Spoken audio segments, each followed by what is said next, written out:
Engkau teramat baik dalam kehidupan kami dan atas gereja ini. Terima kasih Tuhan. Terima kasih setiap hari. Terima kasih setiap minggu atas rahmat anugerah-Mu yang selalu baru tiap hari bagi kami. Dan dari minggu ke minggu, Engkau yang menjamin panen tuaian yang terjadi. Semua karena Tuhan. Apa yang telah kami lakukan, sehingga kami layak memperoleh atau mempunyai seorang Allah seperti Engkau. Semua yang baik datangnya dari Bapa, dari tahta-Mu ya Tuhan Yesus. Terima kasih Tuhan untuk kebaikan-Mu. Kami naikkan ucapan syukur kami, korban syukur kami ke hadirat-Mu. Sekarang berfirman-Lah, sampaikan sabda-Mu melalui hamba-Mu, beri kemampuan pada hamba-Mu untuk menceritakan kebaikan-Mu dan mengajarkan sesuatu. Jadikan hati kami orang-orang yang benar dan orang-orang yang baik hati, sehingga kami menjadi berguna bagi kerajaan Allah. Sembunyikan hamba di balik salib-Mu selalu, di dalam nama Tuhan Yesus. Haleluya. Amin. Puji Tuhan. Berikan tepuk tangan untuk Tuhan Yesus. Selamat pagi, silakan duduk. Saya juga ingin menyapa semua peserta daripada retreat sinode. Besok kita adakan retreat gembala.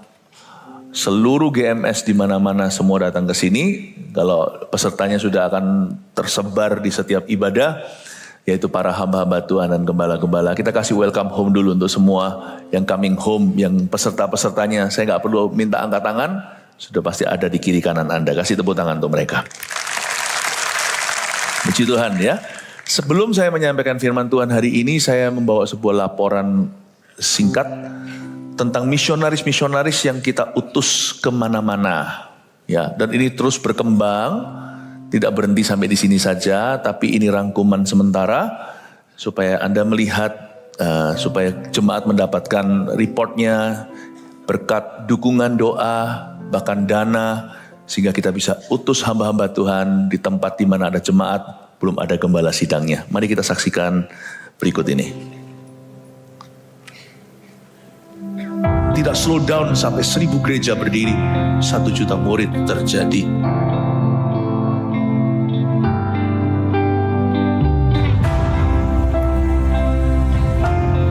Kau terus-menerus memakai gereja itu, merintis gereja-gereja baru, mengirim para hamba-hamba Tuhan di tempat-tempat ada jemaat, belum ada gembala sidang.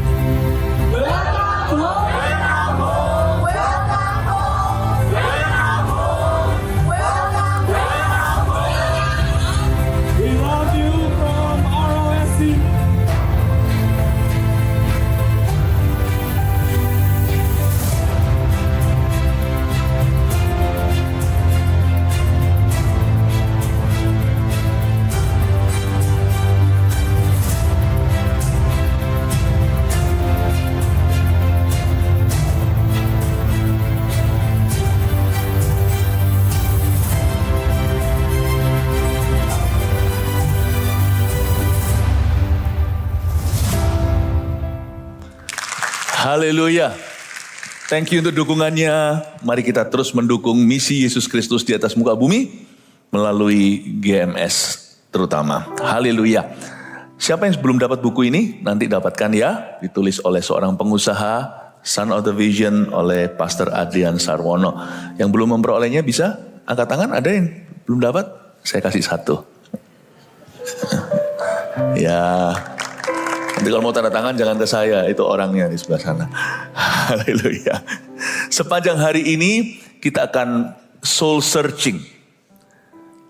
Seperti lagu waktu saya sekolah minggu zaman dulu di gereja yang lebih tradisional. Jiwaku terbuka untukmu Tuhan. Selidiki nyatakan segala perkara. Singkapkan semua yang terselubung. Supaya ku layak di hadapan-Mu Tuhan. Thank you. Selalu keyboard saya kasih kejutan lagu-lagu baru, yang lagu-lagu lama semuanya. Tapi lagu itu bicara tentang menyelidiki hati. Sebelum ada lagu-lagu baru seperti selidiki aku dan sebagainya. Ujilah aku Tuhan. Kita perlu untuk soul searching from time to time. Karena manusia cenderung berubah. Dan karena kita keturunan Adam dan Hawa, hati-hati kita gak jauh-jauh banget dari si ular beludak. Kita ini, orang Chinese bilang puhao dalam hati. Kita lahir itu sudah gak baik. Ya, apalagi benar, kita gak benar. Kita orang berdosa. Orang baik di dunia ini pun, orang saleh pun adalah kain kotor di mata Allah. Dia belum teruji. Makanya kita itu mesti masuk ke hadirat Allah. Soul searching lagi atau kita minta diuji. Diselidiki ada jalan yang serong enggak. Karena kadang-kadang kita gak sadar waktu kita menyadari orang lain sudah terluka. Hidup kita sendiri juga terluka. Kita paling pandai melukai sendiri, melukai orang lain. Apalagi melukai Tuhan kita. Itulah sebabnya sepanjang hari ini kita akan bicara tentang tipe-tipe orang dan pergeseran nasib mereka. Ya, 5 kali ibadah totalnya, live streaming semua hari ini kemana-mana. Jadi welcome home gereja kita di seluruh dunia yang menyaksikan saat ini. Nah, kebaktian 1 kita akan bahas seorang yang sangat dahsyat. Gak pernah kalah perang sekalipun loh dalam sejarahnya. Ada gak seorang jenderal atau panglima lebih tepatnya, dia lebih tinggi. Karena dia panglima bala tentaranya Daud. Gak pernah kalah sekali.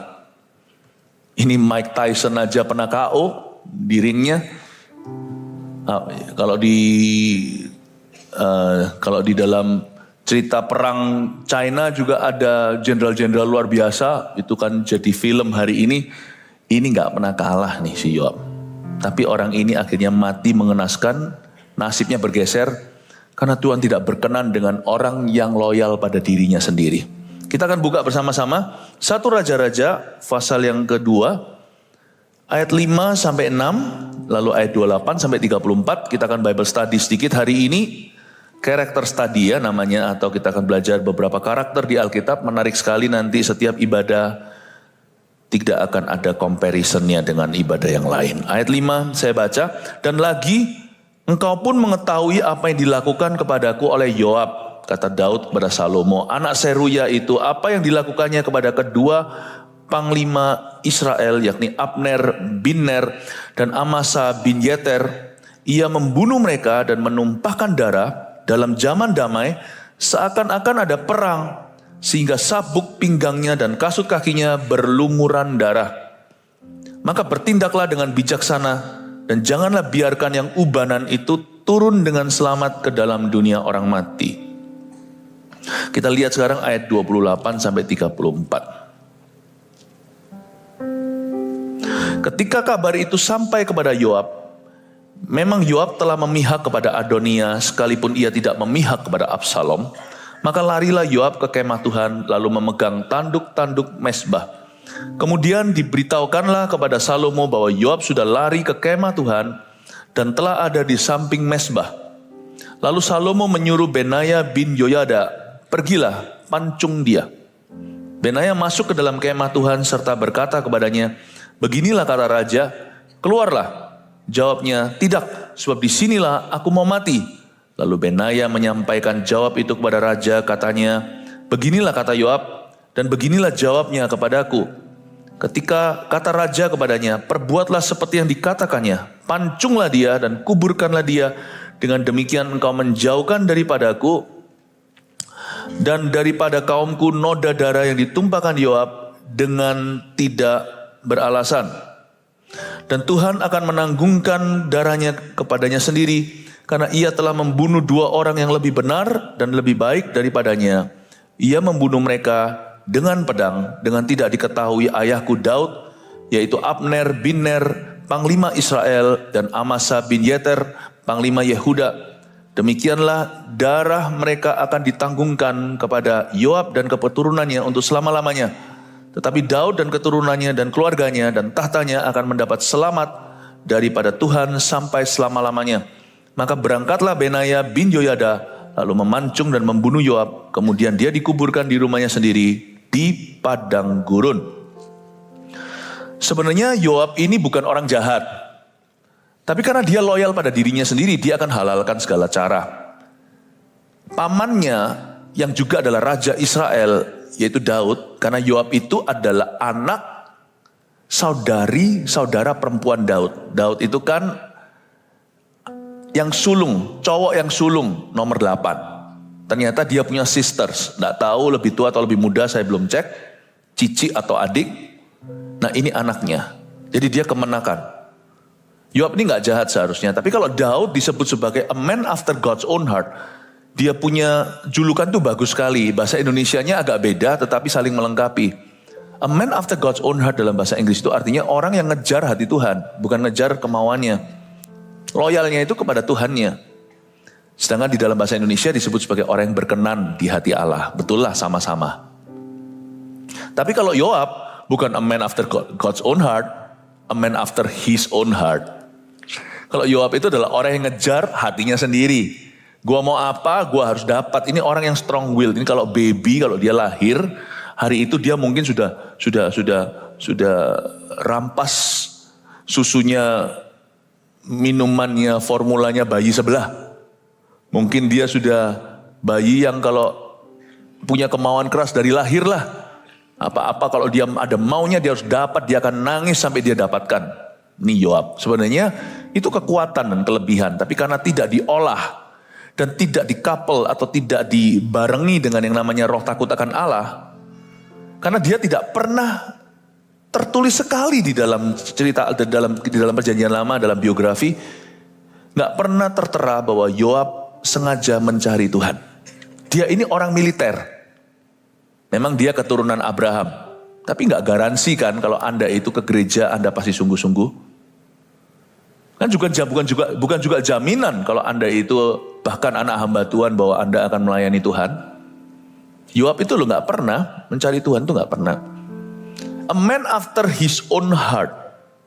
Seorang yang punya kemauan, tapi segala kemauannya hanyalah untuk dirinya. Dia loyal hanya kepada dirinya sendiri. Dia selalu punya agenda pribadi dalam segala perkara, setiap hal. Dia selalu ada maunya. Dia selalu menargetkan yang namanya personal gain. Every year, setiap tahun temanya sama. Kalau kita temanya berganti-ganti, kalau Yoab itu selalu the year of personal profit. Gak tentu soal money loh ya. Karena menurut saya Panglima ini kaya. Tapi kadang-kadang juga tentang kuasa, hormat, kekaguman. Pokoknya orang yang loyal pada dirinya lah. Nah, Daud sebelum mati, dia ngomong sama Salomo di ranjang pesakitan. Daud gak sakit sih, tapi di ranjang tuanya. Dia ngomong begini, ya sakit tua lah Daud. Dan dia berkata sama Salomo, kamu bijaksana ya. Aku pesan sama kamu soal Yoab. Aku pesan sama kamu soal Yoab. Sebenarnya adalah kasen tuanya. Daud berkata, kamu pastikan orang itu harus dihukum. Kalau dia gak dihukum, negeri ini gak bisa bebas dari hukuman. Karena orang ini jahat. Apa yang Yoab lakukan? Coba kita baca sebentar ayat 5. Dan lagi, engkau pun mengetahui apa yang dilakukan kepadaku oleh Yoab. Daud ngomong begitu. Daud ngomong gini sama putra mahkota Salomo, kamu harus ingat ya apa yang dia lakukan kepada papa. Yoab ini kompleks. Orang ini adalah orang yang melayani papa. Tapi dia gak pernah sungguh-sungguh melayani maksud hati papa. Orang ini hanya ada di bawah papa. Tapi dia sering memanfaatkan papa. Salomo diberitahu gitu sama ayahnya. Daud lagi bukan kasih wejangan. Dia kasih PR sama putra mahkota. Kamu jangan lupa ya, Yoab ini kompleks. Dia kelihatannya submit to me. Kelihatannya dia tunduk sama aku. Tetapi dia tidak pernah really strongly obey me. Tidak pernah mentaati aku sungguh-sungguh. Kamu jangan lupa apa yang dilakukan oleh Yoab kepadaku. Tapi kalau Anda baca berikutnya, kita baca dulu ya. Dan lagi engkau pun mengetahui apa yang dilakukan kepadaku oleh Yoab, anak Zeruya. Apa yang dilakukannya kepada kedua panglima Israel. Daud keberatan soal ini. Dia melakukan ini kepada kedua panglima Israel. Yakni Abner bin Ner. Abner bin Ner itu adalah panglimanya Saul. Kan Daud ini pelarian. Itu panglima sono. Dan panglima di sana itu dibunuh sama Yoab. Bukan karena perang loh ya. Waktu Abner mau berdamai. Coba bayangkan jahatnya. Ketika Yoab merasa, waduh, Daud kok gak bunuh musuhnya. Tapi ketika mereka minta ampun, diampuninya. Tapi kalau orang ini menyeberang, aku dan kedudukanku akan akan terancam karena sama-sama panglimanya. Tidak boleh ada dua singa di satu kandang, singa jantan. Dibunuh. Ya, dibunuh si Abner. Gak cuman Abner dibunuh, Amasa bin Yeter juga dibunuh. Amasa ini bukan anak melayani Allah dan sesama. Kalau yang tahu zaman dulu CG kita itu namanya begitu untuk Eagle Kids Ministry. Amasa ini juga his other cousin. Masih kerabat berhubungan darah, masih boleh dikatakan sepupu jauh. Karena Yoab itu membangkang terus. Makanya Daud akhirnya berniat menggantikan dia. Akhirnya nanti ujungnya yang menggantikan dia itu yang memancung dia. Yaitu kepala bodyguard Daud namanya Benaya. Tapi sebelum itu Daud sudah hendak mengganti posisinya dengan seorang jenderal yang lain, ya, dan seorang jenderal lain, dan jenderal ini tiada lain juga adalah kemenakan Daud, Amasa bin Yeter. Waktu mau digantikan sama Daud, dibunuh sisan sama Yoab. Pokoknya gua nggak boleh punya saingan. Cuman ada raja di atas, cukup. Ini orang teritorial luar biasa. Ini kalau anjing jantan, itu semua betina di sekelilingnya. Dan setiap corner atau setiap ujung atau setiap sudut dikencingi sama dia. Ini orang sebenarnya dikatakan, tapi dia bisa tunduk sama Daud. Mungkin dia tidak bisa apa-apa. Karena Daud memang diurapi. Dan semua rakyat itu sangat-sangat cinta. Kecuali pada saat kejadian Absalom tentunya, putra Daud itu. Ya, waktu sekali itu aja the table turn around atau tiba-tiba meja itu terbalik. Tetapi kalau Anda baca di sini, kita bisa melihat niat jahatnya Yoab. Padahal dia tidak bermula jahat, tapi orang yang loyal pada dirinya sendiri cepat lambat akan jahat. Dan sekali-kali dari waktu ke waktu akan jahat. Maka kebaikan hatinya itu akan sama atau seimbang dengan kejahatan hatinya. Makanya jangan sampai kita hanya loyal pada diri sendiri. Kita itu harus punya cost, kita itu harus punya tujuan yang lebih tinggi. Kalau enggak ya, nanti kita akan halalkan segala cara. Orang yang loyal pada dirinya tidak pernah sungguh-sungguh menjalin hubungan yang sejati dalam hidupnya. Apalagi dengan Tuhan. Tuhan pun akan dia manfaatkan. Tuhan itu apa yang bisa aku dapatkan? Aku jadi orang Kristen dapat apa ya? Aku melayani Tuhan dapat apa ya? Aku sama orang ini ngelayani gitu nanti ujungnya aku diamplopi gak? Pelayanan pun kok dijadikan ajang keuntungan. Keuntungan pribadi. Harusnya pelayanan itu menguntungkan orang yang kita layani. Orang itu kalau loyal pada dirinya sendiri, dia pasti cepat lambat akan jadi jahat. Dan dia akan membuat kesalahan fatal dalam kehidupannya. Dan orang yang loyal pada dirinya sendiri itu akan pilih-pilih lah. Dikasih perintah dia lihat dulu, perintah ini menguntungkan aku. Kalau nggak menguntungkan ya saya ngapain gue lakukan. Jadi dia nggak pernah sungguh-sungguh menundukkan diri. Cuman tampak luar atau pencitraan. Hati-hati dengan orang yang loyal pada dirinya sendiri. Karena orang ini dipandang oleh Tuhan di mata Allah. Dia adalah orang yang useless, tidak berguna. Karena orang ini hanya melayani his own end. Dia hanya melayani ujung-ujungnya hanyalah untuk dirinya. Dan lagi engkau mengetahui apa yang dilakukan kepadaku oleh Yoab anak Seruya, apa yang dilakukannya kepada kedua panglima Israel, yakni Abner bin Ner dan Amasa bin Yeter. Ia membunuh mereka dan menumpahkan darah dalam zaman damai seakan-akan ada perang. Lain cerita kalau lagi perang ya pasti bunuh-bunuhan. Tapi ini kan dalam damai, Amasa itu nggak masalah. Amasa bahkan tidak angkat pedang untuk lawan dia atau fair-fairan lah kalau mau duel. Nggak ada begitu. Bahkan Abner yang jadi musuh Daud, yang ada di pihak Saul dahulu, Saul mati. Abner ini mau membuat seluruh Israel itu reunifikasi. Daud itu kan seorang politikus yang sangat-sangat bijaksana pula. Lawan pun dia jadikan kawan. Supaya apa? Demi kepentingan bersama. Demi kepentingan besar. Ayolah gak apa-apa. Oke. Itu dibunuh sama panglimanya sendiri. Udah gak usah gitu-gituan. Semua itu kita jalani lewat perang aja. Daud itu jalan damai, ini jalan perang. Itu kan membangkang. Itu kan jelas-jelas menentang titah raja.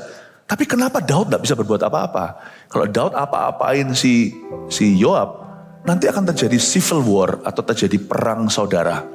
Dan itu kerugiannya bagi umat Allah. Jadi Daud ini disebut bukan hanya sebagai raja. Allah menyebut Daud dalam firman-Nya sebagai gembala Israel. Hati Daud itu memang statusnya raja, statusnya dia presiden, kepala negara. Tapi hatinya itu hati gembala. Makanya dia nggak ngawur dalam policy atau dalam peraturannya. Dalam segala hukum yang dia luncurkan atau yang dia laksanakan di negeri, dia selalu memikirkan kepentingan Tuhan dulu dan kepentingan umatnya. Daud ini seorang a man after God's own heart. Memang dia punya flaw atau punya cacat. Dia jatuh dengan Batsheba. Tapi lepas dari itu, selebih dari itu, di luar itu maksudnya, Daud itu sebenarnya hatinya mulia. Tapi dia jatuh karena dia tidak waspada, jalan-jalan di Sotoh, di zaman ketika semua raja-raja pergi berperang, hati-hati dengan zona nyaman. Anda harus selalu mengerjakan agenda Allah. Kalau tidak, perlindungan Tuhan juga tidak ada atas hidup Anda. Jadi Daud itu mengeluh sama Salomo. Ini orang ya, di zaman damai dia adakan begini seolah-olah perang. Sehingga sabuk pinggangnya dan kasut kakinya berlumuran darah. Gimana pemerintahanmu Salomo bisa bersih kalau ada orang kayak gini? Papa tidak bisa lakukan itu di zaman papa. Ya. Kenapa Daud tidak bisa lakukan di zamannya Daud? Karena Daud personal. Karena Daud bersinggungan dengan siapa? Dengan si Yoab. Kalau Salomo enggak. Salomo terlalu kecil waktu Yoab sudah besar. Salomo itu kan anak raja kan banyak. Jadi kelihatan sekalipun mereka itu setara, satu level generasi. Tapi usianya bisa terpaut puluhan tahun. Nah, yang namanya Yoab ini, Daud berpesan-pesan pada si Salomo. Kamu pastikan ya, you get rid of him. Pastikan. Bukan karena Daud ini marah, bukan karena dia kepahitan, enggak. Malah coba Anda lihat lagi ayat 5, saya ajak Bible study ya. Bisa ngikuti saya enggak pagi-pagi begini dengan mikir sejarah? Ya. Dan lagi engkau pun mengetahui, coba baca, apa yang dilakukan kepadaku oleh Yoab. Kok Daud enggak sebut Absalom ya? Ada sebuah kejadian yang sangat mengiris hati. Daud tuh dilema antara kepala negara, menjadi kepala negara dan menjadi ayah. Ketika anaknya sendiri yang melakukan treason atau melakukan pemberontakan. Anaknya sendiri yang melakukan pengkhianatan secara nasional. Yang dilakukan Absalom tuh gila. Dia itu tiduri gundik ayahnya. Dan itu di siang hari bolong disaksikan oleh seluruh rakyat. Dan itu mengerikan dan itu juga dosa perzinahan. Bukan hanya itu, gara-gara itu Daud terusik. Memang kalau Anda tarik ceritanya itu juga karena Tuhan izinkan, karena Daud itu sebagai konsekuensi dosa Daud terhadap Uria. Tapi itu lain cerita ya. Orang yang berdosa tetap akan dihukum oleh Tuhan. Jangan pernah berkata, aku adalah alatnya Tuhan untuk menghukummu. Jangan begitu, setiap orang itu akan menghadap Allah sendiri. Nah akhirnya setelah apa yang terjadi, Daud terusik dari sana. Tuhan itu melihat hati Daud dan dia bertobat. Dan dia mengalami konsekuensi dosa ini pun dia tidak melawan. Nanti di ibadah berikutnya ada tokoh yang lain namanya Simei. Itu lempar-lempari dia batu, kutuk-kutuki itu. Daud pun tidak marah. Padahal panglima-panglimanya itu udah mau bacok dia. Tapi Daud berkata, biarin, memang aku ini kan pernah bersalah. Karena hatinya mulia, Tuhan pulihkan dia kembali ke istana. Waktu pulih, Absalom lari. Absalom lari, ketangkep dia. Tertangkap dengan keindahannya. Makanya jangan sombong dengan kekuatan dan kelebihanmu. Itu bisa jadi kejatuhanmu. Rambutnya Absalom itu berat sekali. Itu kalau ditimbang, itu kalau dipotong itu kiloan. Itu kecantol pohon tinggi dan dia tergantung begitu. Dan dia masih hidup karena rambutnya paling sakit, kalau leher ya mati. Apa yang terjadi setelah itu? Semua orang gak ada berani yang bunuh karena Daud sudah memberikan satu awasan. Bukan awasan lah, dia memohon pada tentaranya. Kalau kamu tangkap Absalom lagi kalah nih. Tiba-tiba berubah arah anginnya. Padahal tadinya dia sudah di atas angin, sekarang dia kalah. Daud mohon sama tentaranya. If you find Absalom, do not lay your hands on him. Just catch him. Tangkap aja. Jangan apa-apain dia adalah anakku. Yoab, gak peduli lah kalau Yoab. Apa raja bilang gitu? Orang itu. Kelihatannya dia melakukan tugas yang diemban. Tapi dia lakukan dengan caranya. Dia tidak perhatikan apa yang raja inginkan atau yang raja sudah mohon-mohon jangan. Dengan mudahnya enteng tangan, ambil tombak dia dan orang-orangnya. Anda baca itu langsung dibunuh aja. Waktu dia lagi tergantung di pohon. Tak berdaya. Apa susahnya ditangkap, kasihkan ke raja, dipenjara. Ya sudahlah, itu anak raja lah. Paling tidak kita harus hati-hati gitu loh ya. Harun itu berdosa. Tapi Miriam dan Harun berdosa. Tapi Miriam yang kena kusta waktu mereka memberontak terhadap Musa. Kenapa Harun enggak? Karena Harun kita juga harus melihat jabatannya sebagai imam. Jangan halalkan segala cara meskipun tidak ada orang yang ada di atas hukum. Tapi kalau orang itu menjabat sesuatu dan sesuatu itu sakral di mata Allah, ada caranya, ada metodenya, nggak halalkan segala cara. Harun harusnya juga kena kusta, tapi dia dieman sama Tuhan bukan Harunnya, tapi karena imamat itu, it's a holy career. Karir yang kudus dan suci. Don't touch that. Paling tidak sekalipun si ini layak mati, Absalom ini. Tapi karena dia itu keturunan raja, hargai Daud dong. Ya kan? Dalam bahasa Chinese pepatahnya gini, Nio tako ya kancuran. Mau pukul anjing, gak suka sama anjingnya, lihat dulu majikannya. Kalau kita tahu majikannya itu seorang yang kita hormati, sekalipun anjingnya itu orek-orek, kacaukan sofa. Jangan pukul lah, paling diikat aja, dikeluarkan. Jangan dianiaya. Ini Yoab gak peduli. Like I care. Dibunuh, aduh. Saya mikir begitu tuh. Orang ini ya. Daud pasti elus-elus dada dan berkata, ya ampun. Why? Tapi dia tidak pernah sebut, coba Anda lihat ayat 5. Dan lagi engkau pun mengetahui apa yang dilakukan kepadaku oleh Yoab. Daud tidak sebut Absalom. Karena Daud juga sadar bahwa itu semua akibat dosanya masa lalu. Dan Daud tidak menyebut itu. Dan Daud tidak bisa berbuat sesuatu kepada Yoab. Karena kalau dia lakukan, maka itu vengeance, revenge atau balas dendam. Paham ya? Ada hal-hal tertentu yang tidak boleh Anda lakukan. Meskipun itu benar untuk dilakukan. Tapi Anda harus menyadari kalau motivasimu tidak bersih di area itu. Terlalu sticky, terlalu gluey, terlalu kayak lem gitu loh. Terlalu ada sesuatu dirimu di situ, terlalu involved atau terlalu terlibat personal feeling atau perasaan pribadimu. Ada hal-hal tertentu lebih baik jangan kau lakukan. Meskipun itu benar untuk dilakukan, biarkan orang lain yang melakukannya. Bukan seperti tipe pemimpin yang apa-apa suruh orang lain yang maju. Enggak, kalau itu bagianmu jangan delegasi, maju sendiri, lakukan sendiri. Saya kalau negor siapa dan siapa misalnya dalam pelayanan, dalam kepemimpinan saya nggak suruh orang lain, saya akan turun tangan. Saya nggak mau jadi pemimpin yang malas, yang berpolitik. Enggak, saya akan terus terang. Tapi ada hal-hal tertentu mendingan jangan aku. Jangan saya. Karena kenapa?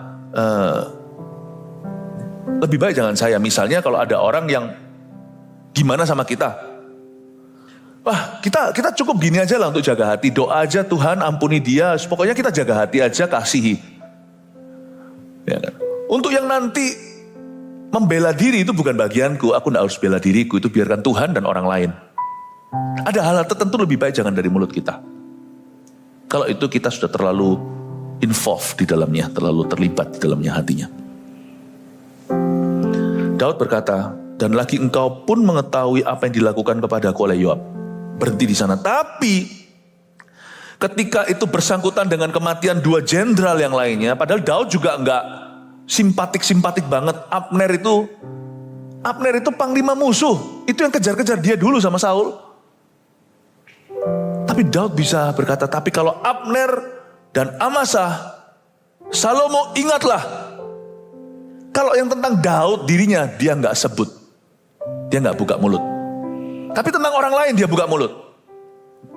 Tentang Abner kamu harus ingat ya. Tentang Amasa darah mereka tidak boleh sia-sia.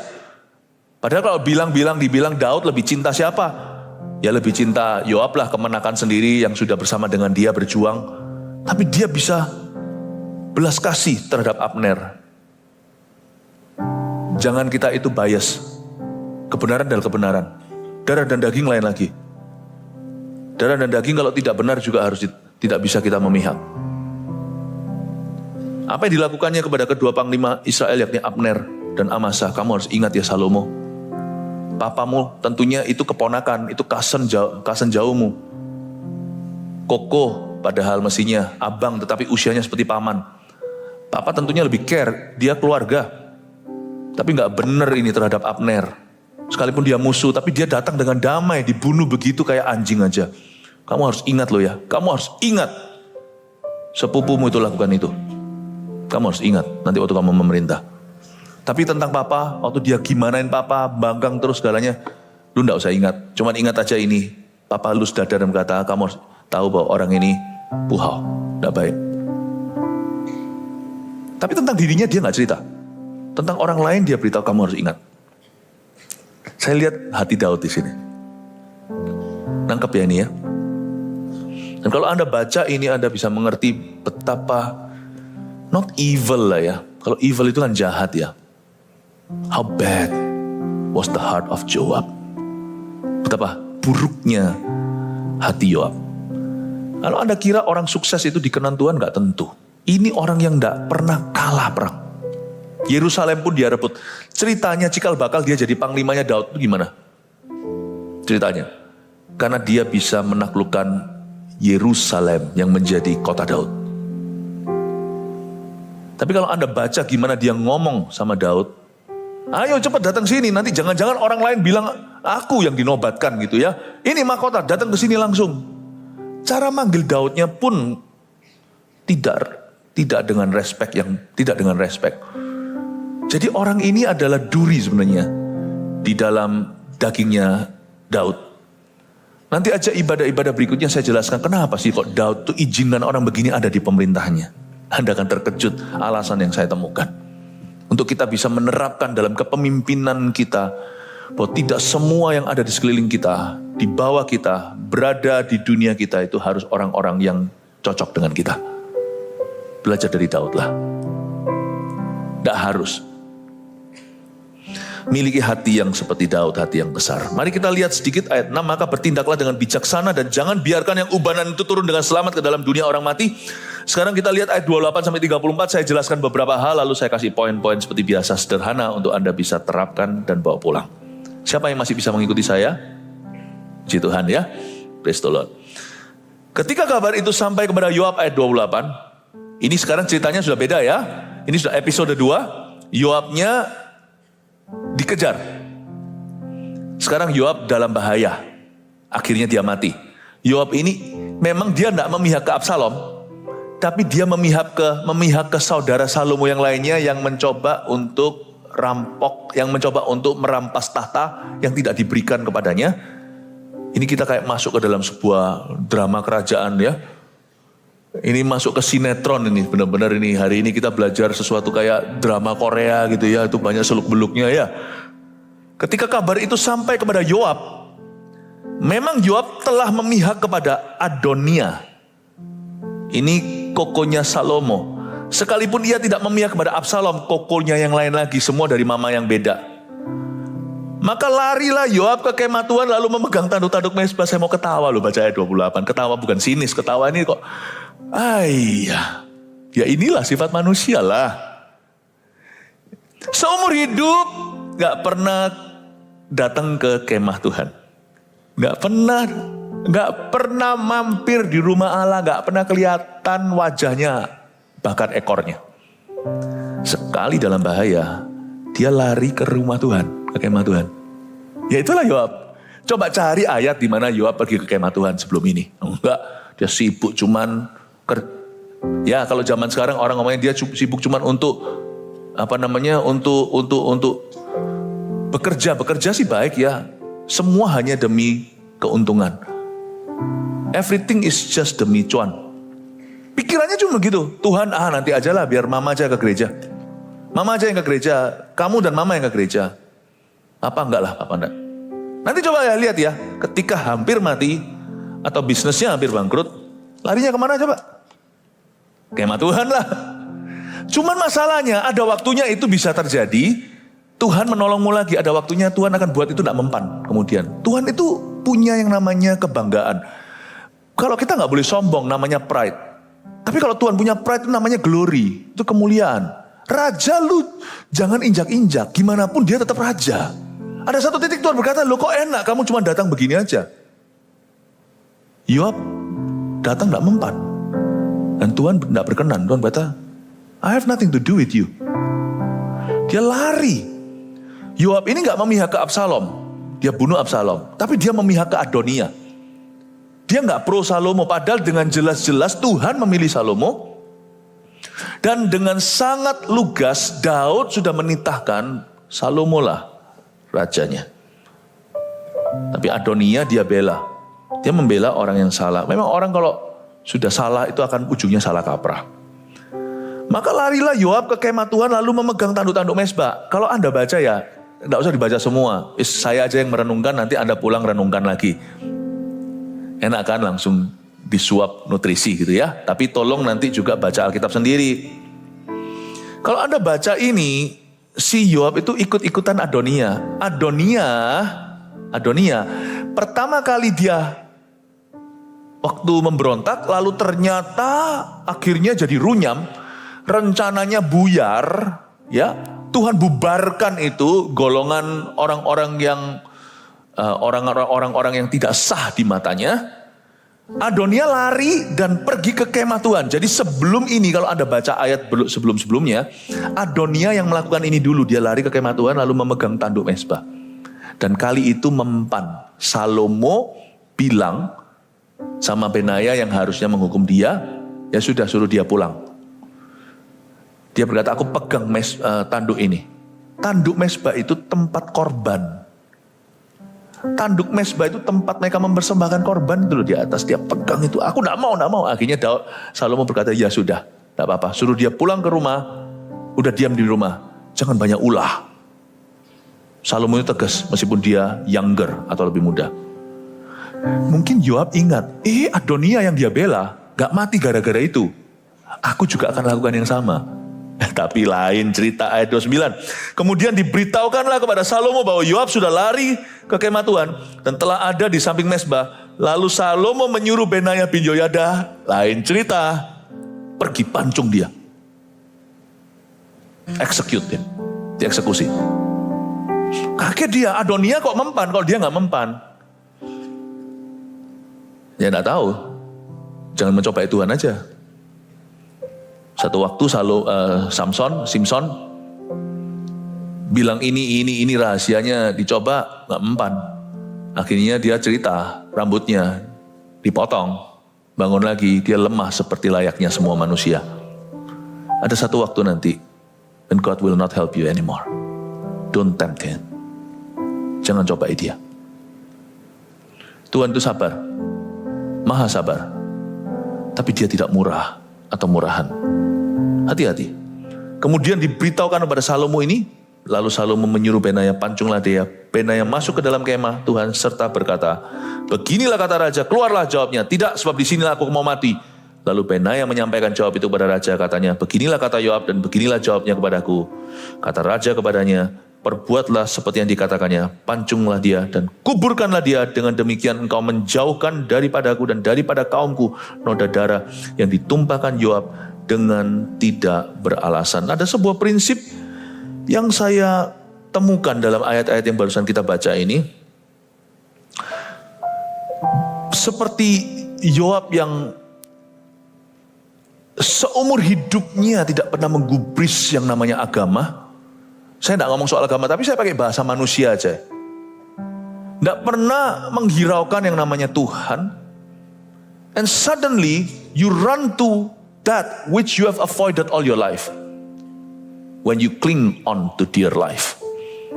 Suatu hari Anda lari aja kepada sesuatu yang Anda selalu hindari seumur hidupmu ketika hidupmu dalam bahaya. Tanduk itu tidak pernah diindahkan, apalagi mezbahnya, oleh sang Yoab. Kemah Tuhan, emangnya bisa apa buat militerikku? Emangnya Tuhan bisa bantu sesuatu? Yang perang aku, semuanya ahli strategi. Dia gak pernah memberi Tuhan kemuliaan. Yang sepatutnya, ngapain aku hari Minggu ke gereja? Emangnya itu bisa buat aku kaya? Emangnya itu bisa membuat aku aman? Mungkin itu tidak pernah dia ucapkan, karena dalam pemerintahan Daud mereka takut akan Tuhan. Di hatinya, buktinya dia nggak pernah melangkah ke rumah Allah. Ngapain doa, ngapain saat teduh, buang-buang waktu. Time is money, you know, katanya. Waktu adalah uang. And suddenly ketika semua yang kau andalkan tidak bisa menolongmu lagi, you run to God. Kau lari ke Tuhan. Ketika orang yang loyal pada dirinya sendiri tidak bisa mengandalkan lagi dirinya dalam bahaya dan dia tidak bisa menolong dirinya dengan semua yang dia miliki, koneksi dan kuasa, percuma pada akhirnya, sia-sia. Covid kemarin itu adalah sebuah pelajaran berharga buat semua umat manusia juga kan. Ternyata money cannot buy everything kan. Uang gak bisa beli segala sesuatu. Ternyata uang kita bisa segudang oksigen, satu tabung gak punya. Pergi pula kita. Dan kita tidak syukuri hal itu. Semua itu adalah perkara sedih. Siapapun yang meninggal, yang harus mati. Saya tidak melihat kejahatan Tuhan. Saya melihat di situ adalah kesetiaan Tuhan sampai hari ini. Dunia ini masih dijaga dan dipelihara. Dan Tuhan menghibur mereka yang berduka. Saya melihat kebaikan Tuhan dan kesetiaannya.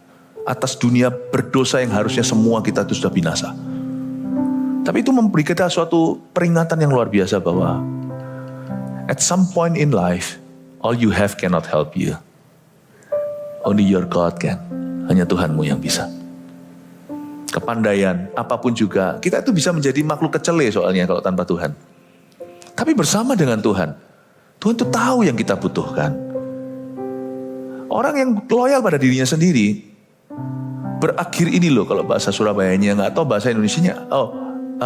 Saya tahu bahasa Indonesianya. Bahasa Indonesia kecele. Kecele itu bahasa Indonesia ya? Bukan juga ya? Kalau bahasa Surabayanya mungkin asing nih bagi yang kota-kota lain yang menyaksikan sekarang ya kan. Cege. Saya juga gak ngerti itu dari mana kata itu. Orang-orang Surabaya selalu kreatif dengan bahasa. Kecele itu apa? Ya iyalah, kecele itu bahasa Indonesia kan? Iya Pastor Yo, itu bahasa Indonesia. Dulu bolos ya waktu BI. Berakhir kecele dia. Dia pasti membuat salah perhitungan. Karena orang yang mengandalkan dirinya terakhir pasti juling hidupnya. Pasti dia membuat salah perhitungan. Kok bisa bela Adonia itu lu mikir apa? Lu mikir apa? Memang kalau hati gak bersih, Tuhan eliminasi secara seleksi alami. Pasti dia akan salah pilih. Saya gak mau mengandalkan diri sendiri.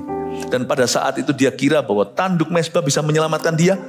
Berapa banyak orang mengira dengan pergi ke gereja, ambil sakramen, perjamuan atau apa, dia akan selamat. Hati yang mencari Tuhan seumur hidupmu itulah yang membuat perbedaan. Jangan cari Tuhan ketika sudah hujan. Cari Tuhan ketika hatimu tahu siapa Dia atas hidupmu. Saya kasih 3 poin ini, semoga Anda belajar banyak di kebaktian pertama. Saya menunggu Anda di kebaktian berikutnya, minimal online untuk bisa menyaksikan sisa homeworknya. Kita akan belajar banyak supaya kita jangan jadi orang kayak gini ya. Yoab orang yang loyal pada dirinya sendiri. Number 1, Tuhan tidak suka orang yang egois. Catat aja, udah terapkan ini. Saya selalu ingatkan diri sendiri kok, Tuhan gak suka orang egois. Tuhan gak suka orang egois. Jangan maunya makan sendiri, maunya cantik sendiri gitu ya. Tuhan gak suka orang yang egois, titik. 2. Nomor 2, Tuhan jangan tebang pilih dalam menaati atau mengabaikan perintah. Kayak Yoab loh. Kalau perintah itu nyaman buat dia atau bagi dia, menurut dia menguntungkan, dia taati. Kalau perintah itu apa hubungan sama gua? Apa hubungannya sama saya? Bunuh aja tuh Absalom. Langsung ditusuk mati, dianiaya di depan mata seluruh tentara. Peduli amat anak raja. Apa hubungannya sama aku? Malah enak dengan perginya dia, hilang pula satu lagi rival atau sainganku. Aduh, sebagian ditaati, sebagian dia pilih untuk membangkang diam-diam. Jangan gitulah. Kalau kita mau submit dengan sesuatu, kita mau tunduk-tunduklah. Jangan gitu. Jangan jadi orang itu yang susah untuk mengikut. Apalagi sama Tuhan. 3. Orang yang loyal pada dirinya sendiri akan salah fatal pada akhirnya. Udah pasti, sudah gak usah ditawarin. Ini sudah harga mati. Pasti salah pilih. Terakhirnya pasti dia juling milih Adonia. Padahal dia tadinya sudah benar tidak memihak ke Absalom. Jangan jadi orang yang Tuhan pada akhirnya izinkan Anda terjerat. Terjerat apa? Terjerat di jaringmu sendiri, hai orang yang loyal pada dirinya sendiri. God is so good. Tuhan akan memberkati hidup kita dan jadikan kita berkat. Kita tidak harus berakhir seperti Yoab. Kita ambil kekuatan Yoab, kita belajar kelebihannya, jauhi kekurangannya, jadilah hamba Tuhan yang setia dan berkenan kepadanya seumur hidupmu. Berikan tepuk tangan untuk Tuhan Yesus yang ada di tengah-tengah kita. Baik Pak, mari pemimpin-pemimpin pujian, silakan naik ke atas. Mari kita semua bangkit berdiri.